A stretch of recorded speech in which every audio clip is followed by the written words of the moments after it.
Então vamos lá. A proteína. A proteína é um tema que é muito interessante, muito discutido e por vezes ainda gera dúvidas na maioria dos colegas. Aqui na Academia do Líquor a gente procura dar uma pincelada de uma maneira super sintética para que todos possam entender a importância da proteína total do líquido cefalorraquiano. E eu vejo como um marcador muito forte, muito positivo e muito decisório, desde que saiba interpretar o resultado. Então, sinteticamente, dentro do projeto do Líquor 24 Horas, que é o objetivo de eu trazer aqui para todos os colegas uma maneira muito simples, uma linguagem simples para um entendimento mais fácil em relação aos analitos do líquor da aula de hoje, né, eu tenho conceitualmente em relação à proteína dessa maneira. A avaliação da proteína total no líquido cefalorraquiano segue um fluxo de entendimento atrelado a duas situações: ao fluxo do líquor e à troca sangue-líquor na barreira hematoencefálica. Como assim, professor?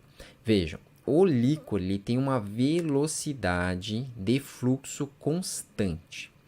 Qualquer movimento de obstrução ou mudança do gradiente vai fazer com que o paciente tenha sinais e sintomas, e esses sinais e sintomas vão gerar, na maioria das vezes, um aumento da proteinorraquia licórica. E aí a gente tem que entender as variantes da proteinorraquia. Nós temos que lembrar que a proteína total dosada no líquor, ela é proveniente de uma parte de albumina e a outra parte das globulinas, que a gente vai discutir na sequência. Já para a troca sangue-líquor, sempre a gente tem que lembrar que nessa troca ela ocorre sistematicamente e continuamente a partir da vascularização do sistema nervoso central, através de artérias, arteríolas, capilares, vênulas, veias, e aqui não podemos deixar de destacar que isso é muito, essa situação é muito relevante para as concentrações de proteína, dado que no líquor nós não temos em condições normais fisiológicas a produção da fração da albumina no sistema nervoso central. Então a albumina é proveniente do fígado e através da troca sangue-líquor ela vem para a circulação no líquido cefalorraquiano. Já a fração das globulinas, aí a gente pode ter a possibilidade, em algum momento, dependendo do gatilho, a presença e a produção de células plasmocitárias que produzem anticorpos exclusivamente só do sistema nervoso central.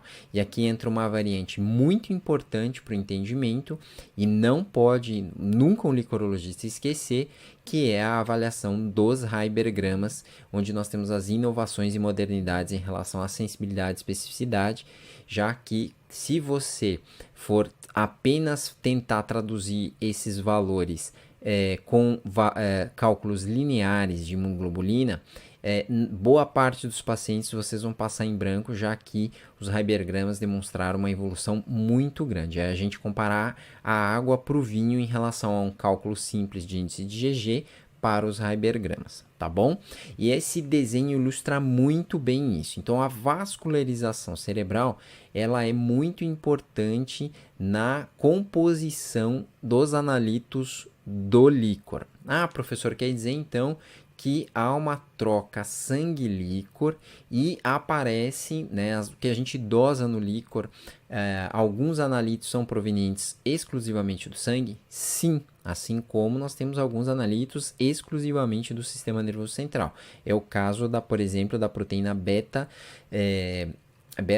trace, onde ela está presente, ela é produzida praticamente exclusivamente no sistema nervoso central e em algumas circunstâncias onde precisa avaliar se a amostra realmente se trata de líquido cefalorraquiano, basta você fazer a dosagem dessa proteína, que ela está presente só no líquido cefalorraquiano.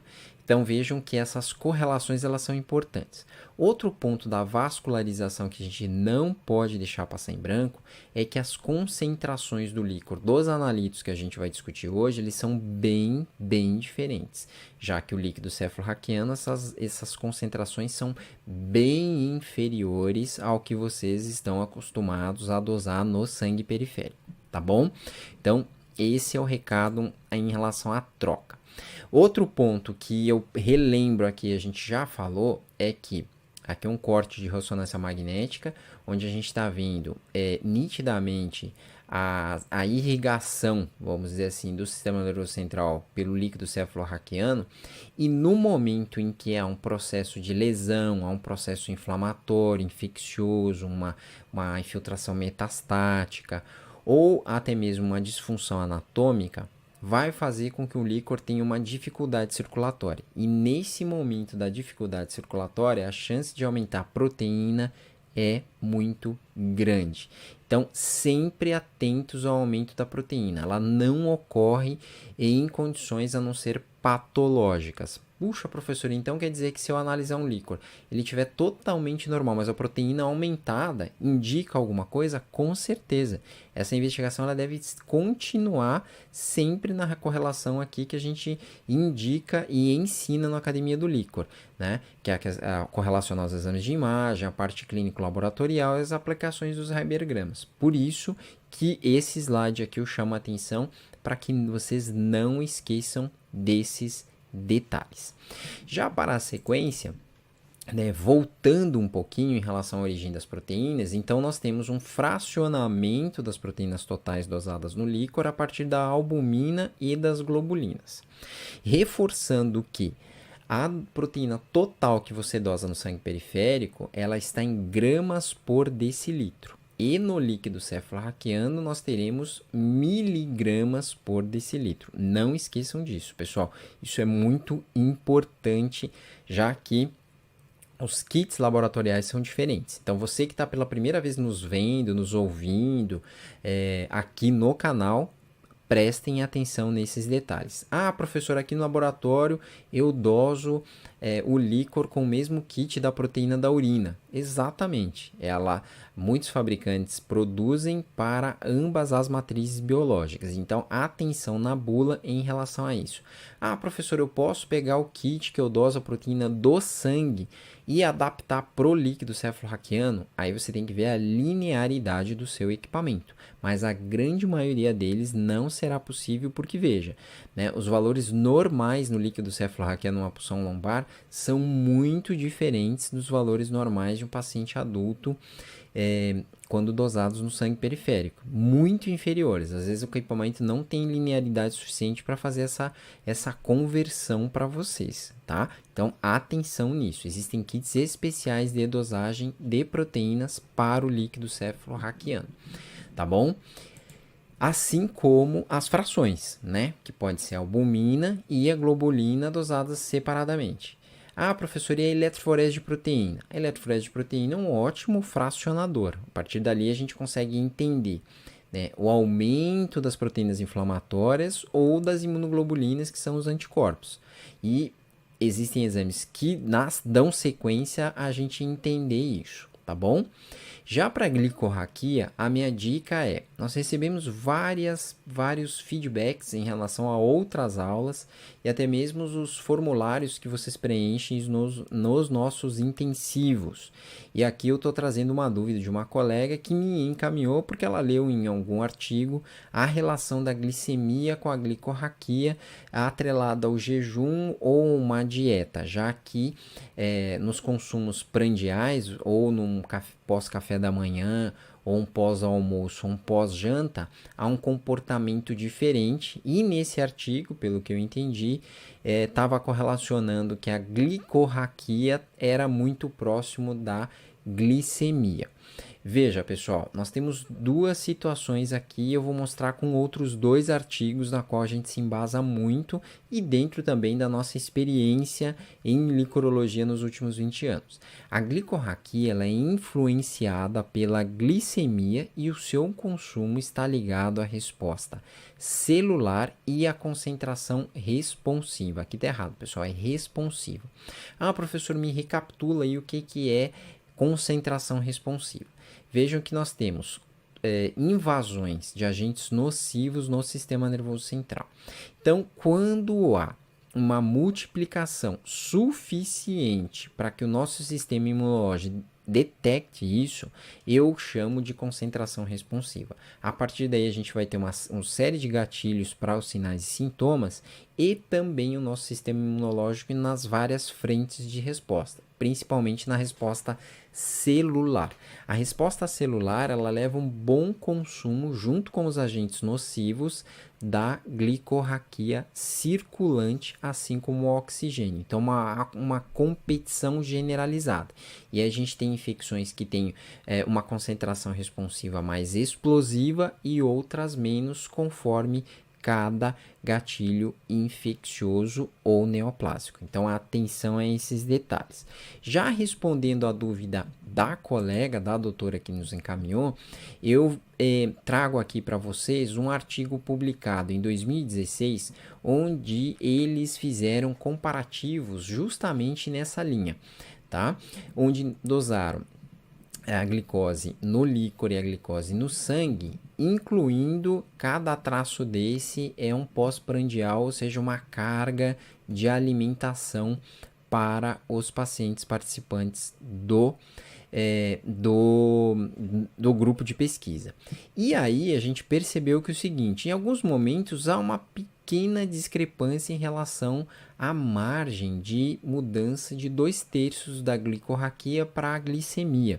Entretanto, né, se você trabalhar com a razão seca, isso pode levar a uma interpretação equivocada, porque aqui os pacientes diabéticos ou pacientes que têm uma resistência à insulina ou também uma deficiência da insulina pode gerar e mascarar o comportamento da glicemia e por tabela também você não vai conseguir interpretar a glicorraquia.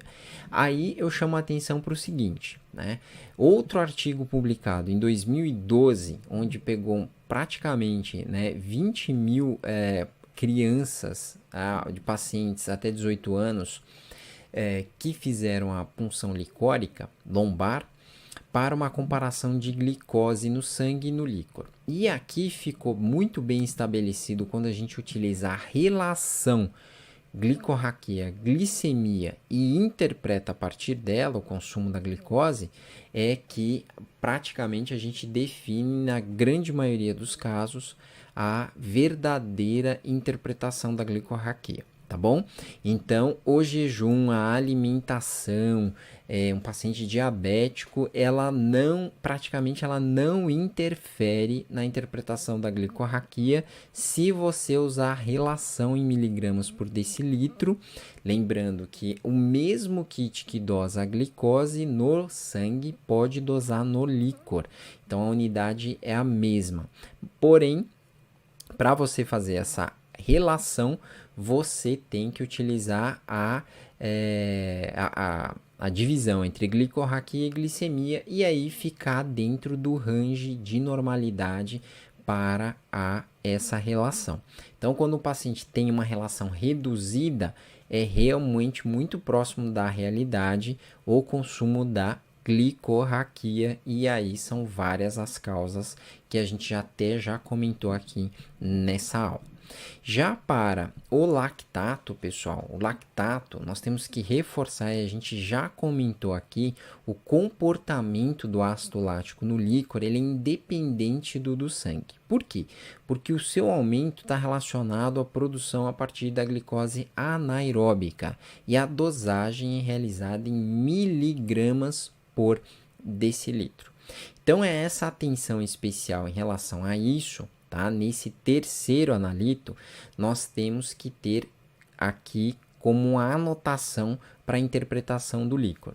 E nós não podemos confundir jamais, é uma coisa que eu já bato aqui, vocês estão cansados de me ouvir, mas você que é novo, que está vendo esse vídeo, assim como os outros vários que a gente já publicou aqui no canal, e até eu quero aproveitar aqui para agradecer, porque no YouTube a gente passou de 50 mil visualizações desde o início do projeto, né, que ainda recentemente completou um ano, a Academia do Líquor, e eu quero agradecer e reforçar o meu muito obrigado a todos que estão nos acompanhando, nos seguindo, nos mandando e-mail, nesses feedbacks, tá bom? Muitos de vocês já viram, né? Está até cansados em relação a isso, mas ainda há uma confusão generalizada. Então, quando se solicita lactato no líquido cefalorraquiano, não quer dizer a lactato desidrogenase, e sim o ácido lático, totalmente diferente. E eles não são pareáveis e muito menos comparáveis, são analitos completamente diferentes. Hoje a gente já sabe comprovadamente que a LDH é uma enzima que tem uma utilidade em boa para apoiar várias patologias sanguíneas. Já no líquor gera uma confusão muito grande, porque ela pode alterar em muitos casos, desde meningites virais, encefalites virais, meningites purulentas, não purulentas, agudas, subagudas, de repetição, sangramentos, neoplasias, ou seja, ela pode se alterar em uma série de situações e ela não ajuda, não tem um peso de definição. Eu diria que ela é um coadjuvante muito, quase que um figurante. Nem se enquadraria em um coadjuvante. Ela é um figurante na licorologia profissional. Então, muita atenção nisso. Quando o médico pede no laboratório o lactato, ele está pedindo o ácido lático e não a lactato desidrogenase. Ah, professor, mas aqui você falou na aula que ia fazer uma correlação. Perfeitamente. E dentro do projeto do Líquor 24 horas, e essa nossa aula de hoje, de uma maneira inédita também, é uma aula muito direta, né? Eu quero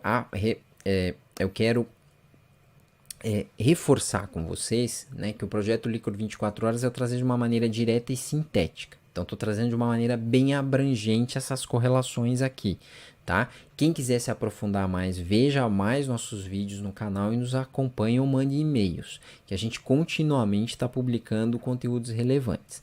Então, as aplicações das correlações para o aumento ou redução, aumento principalmente do ácido lático, a redução da glicorraquia e o aumento da proteinorraquia, elas estão ligadas, na maioria das vezes, a dois grandes grupos, tá? O primeiro das infecções, seja elas purulentas, não purulentas, virais, bacterianas, parasitárias, qualquer natureza. Há uma grande possibilidade em que, quando nós temos um aumento da proteinorraquia com o consumo da glicorraquia, há um aumento da lactatorraquia. Tá? Isso aqui não é uma regra, pessoal. É um comportamento genérico. Em cada caso, cada patologia pode se comportar diferente. Então, por isso que a licorologia ela se torna bem complexa, porque ela não segue muito a matemática aqui nos analitos bioquímicos, tá bom? Isso vale também, esse comportamento, para boa parte das neoplasias, tá? Onde tem um aumento da proteinorraquia, uma redução da glicorraquia e a gente pode ter o aumento da lactatorraquia. Isso é muito relevante, isso é muito importante e tenham para si essas diferenciações. Então, quando você vai analisar um GRAM, quando você vai ver uma cultura, quando você vai tentar entender o que está acontecendo, esses analitos eles têm matematicamente um comportamento dependendo da situação, muito direcionado. Então, atenção nisso para não se equivocar em interpretações. Então, para você ter um GRAM positivo, um GRAM presente, você tem que ter um comportamento licórico diferente. Tem que ter um aumento de celularidade, tem que ter um aumento de proteína, consumo da glicorraquia, e aí ok para o GRAM. Agora, o seu GRAM está lá presente e você não tem nenhuma alteração bioquímica, opa, então tem alguma coisa acontecendo. Será que esse paciente está com antibiótico terapia? Esse paciente já está com o corticoide terapia? Tem que ficar muito atento a isso, tá bom? Essas correlações elas são diretamente impactadas por ações externas de medicamentos e também, às vezes, de processos cirúrgicos. Então, esse raciocínio que eu trago para vocês é de um paciente de punção lombar, tá bom? Continuando. Uma coisa que me perguntam muito, né? O armazenamento, professor, como que funciona, como que trabalha? Veja, o armazenamento da maioria dos analíticos bioquímicos em licorologia, né? Logo após você receber o líquor, que você tem que tratar algumas análises em até 2 horas de temperatura ambiente, a bioquímica, ela, quando se mantém refrigerada, ela tem uma boa reprodutibilidade por até 7 dias e muitos trabalhos relacionam isso até 30 dias, tá bom? Professor, eu posso congelar o líquor e fazer esse teste? Pode, né? No momento que você congela, para esses analitos aqui, há uma preservação melhor. Mas lembre, né? Às vezes você tem outros exames, tem pouco volume, fique atento a isso na hora de fazer o armazenamento. Então, para lactatorraquia, glicorraquia, proteinorraquia, pelo menos um período de 7 dias refrigerado, ela não tem tanta diferença de quando você dosa imediatamente após a coleta. Tá bom? Esses analitos têm uma boa preservação quando refrigerados. Já para esse dia, né, 17/6, que vocês estão nos acompanhando hoje, eu tenho que reforçar o nosso super inédito, a nossa promoção aqui, tá bom? Então, essa promoção, ela vai ficar. Muitos colegas mandando mensagem durante o dia de hoje e eu estou respondendo aqui nessa aula de hoje. Então, assim, essa promoção ela vai ficar aberta por uma semana, do dia 17 de junho até 21 de junho ou até encerrar os estoques, tá bom? A gente tem alguns exemplares remanescentes da 3ª edição e de uma maneira inédita, a gente nunca fez essa promoção, tá? Nesse valor, para premiar e contemplar os colegas que participaram do intensivo. E quero agradecer mais uma vez aqui, que foi o maior intensivo que a gente já fez. Foram mais de 3.000 colegas inscritos, 7 países, e a gente teve muitos feedbacks nas nossas aulas, na aula 1, 2 e 3, com os bônus. E aqui entra um bônus especial, exclusivo, né? Para os colegas que vão receber via e-mail, estão inscritos aqui na Academia do Licor, na nossa base de dados. Então, o valor do livro, de uma maneira inédita, R$ 57,07, mais o valor do frete para sua localidade, que vai ser calculado no momento que você entrar na plataforma lá dos Correios e digitar seu CEP, tá bom? Você pode pagar com boleto, pode parcelar no cartão. A plataforma para venda do livro é a do PagSeguro. Então, no momento que você faz o pagamento, no momento que é postado o livro, no momento todo o rastreamento é automático via essa plataforma, tá bom? Então, quero reforçar essa situação de uma maneira super inédita, não percam. E para fechar a nossa aula de hoje, então, pessoal, em relação à proteína, glicose e a lactatorraquia, eu procurei trazer aqui as principais dúvidas que chegaram para nós desde as nossas últimas aulas para a interpretação desses analitos. Vocês podem estar se perguntando assim: professor, e a parte de celularidade, como que a gente correlaciona, né? E a parte da citologia, como que fica a bioquímica desses analitos? A gente vai também trazer esses conteúdos para vocês nas próximas aulas. E hoje, de uma maneira especial, a gente fez as respostas de alguns colegas que nos encaminharam de uma maneira, numa roupagem diferente. Se você tiver mais interesse e garimpar os nossos vídeos no canal, vocês vão ver que eu tenho até vídeos relacionando exclusivamente só esses analitos. Eu falei só de proteína, eu falei só de ácido lático e falei só de glicorraquia. Então, hoje eu trouxe essa roupagem diferente. Não esqueçam de conferir no e-mail de vocês se chegou lá no spam em relação a essa promoção de hoje, tá bom? Muito obrigado pela audiência de hoje, pessoal. Hoje foi de uma maneira inédita essa aula gravada, lembrando que as dúvidas e questionamentos que vocês estão nos mandando agora, eu vou responder no dia seguinte de bate-pronto, tá bom? Então, não deixe de enviar suas dúvidas. Ah, professor, eu quero enviar para você por e-mail. Não tem problema nenhum. Entra lá no contato academiadolicor.com.br, né? contato@academiadolicor.com.br e me manda dúvida. Ou me manda via direct, ou me manda via YouTube, ou via Facebook. Não tem problema nenhum. Me manda a dúvida, a gente discute. Tenho o maior prazer em estar compartilhando isso com vocês. Então, pessoal, não esqueçam, né? Quando vocês entrarem lá no site, é muito provável que essa promoção já esteja ativa do livro, tá? Não, já está, né? Já ativa para o e-mail de vocês, isso que eu quero dizer, porque já chegou esse e-mail, tá bom? E atenção a essa oportunidade. É uma oportunidade que não vai se repetir, a gente não vai fazer isso. São livros remanescentes, então, da terceira edição, que a gente conseguiu de uma maneira inédita com a editora e eu estou disponibilizando para vocês. Outro reforço importante é que o livro vai autografado. Então, todo colega que comprar nessa oportunidade também vai receber seu livro autografado por mim, tá bom? Então, pessoal, muito obrigado pela aula de hoje, muito obrigado pela audiência e até a próxima aula, tá bom? Lembrando que a gente vai postar aqui a ementa no final de semana, no Instagram e nós vamos convidar a todos também por e-mail, tá? Acho que seria isso. Então, mais uma vez, meu muito obrigado e até a próxima, pessoal. Tchau, tchau, muito boa noite e um ótimo final de semana.